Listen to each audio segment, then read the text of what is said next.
Growing up, my parents had a simple rule: cash only, no credit. This meant we missed out on a lot of life's little pleasures. So when I left home, I was determined to have it all. And to do that, I needed credit, but I knew nothing about it. Before I knew it, I was drowning in debt. Bankruptcy seemed like my only option, but I knew that would kill my dream of living the good life. That's when I decided to get smart. I dove headfirst into learning everything I could about credit, finance, and consumer protection laws, and what I discovered was shocking. Most of what we think we know about money is completely wrong. It turns out, the reason only 4% of people ever achieve financial security is that the other 96% have been fed a bunch of myths. Armed with this new knowledge, I got myself out of trouble in just a few weeks. Over the years, I've taught others how to do the same. But I quickly learned that just getting out of debt isn't enough. You have to know how to avoid it. So let's start with the absolute basics. What is money? It's just a tool, a way to exchange things. By itself, it has no real value. Its value is just what we perceive it to be, and it's always changing. Money is always moving.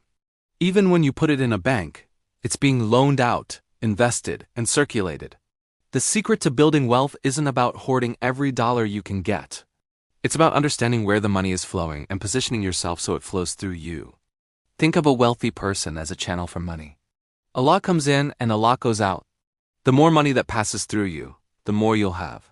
To understand this better, let's talk about the guns and butter theory. Back in the day, life was simple. You earned money, and you spent it on what you needed. Most people, then and now, spend almost everything they earn.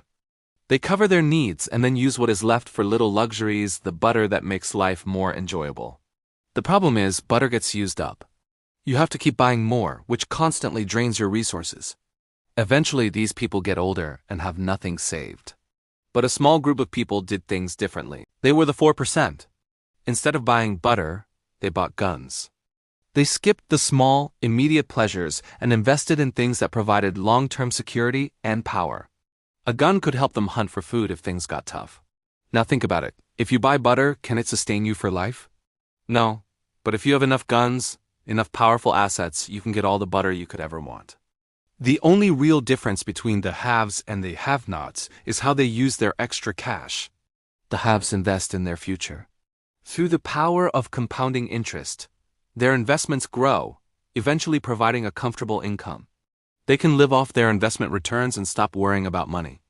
They understood that if you're willing to do what most people won't for a few years, you can spend the rest of your life enjoying things most people never will. They skip the weekly pizza, invest that money, and eventually, they can afford to own the whole pizza parlor. So, where does credit fit into all of this? You can't build future security by spending tomorrow's income today, unless you're investing it. A wise person only uses credit when it can make them a profit. If you're paying 18% interest on a loan, you better be earning more than 18% on how you're using that money. Otherwise, you're just losing your future income. Using credit for consumption is like selling your future earnings at a discount. Credit is an incredibly powerful tool. With it, you can acquire assets, like real estate, that create even more wealth.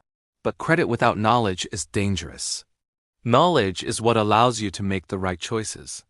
For example, with the right knowledge, you can use credit to buy a house with a small down payment, control a much larger asset, and profit from its entire value.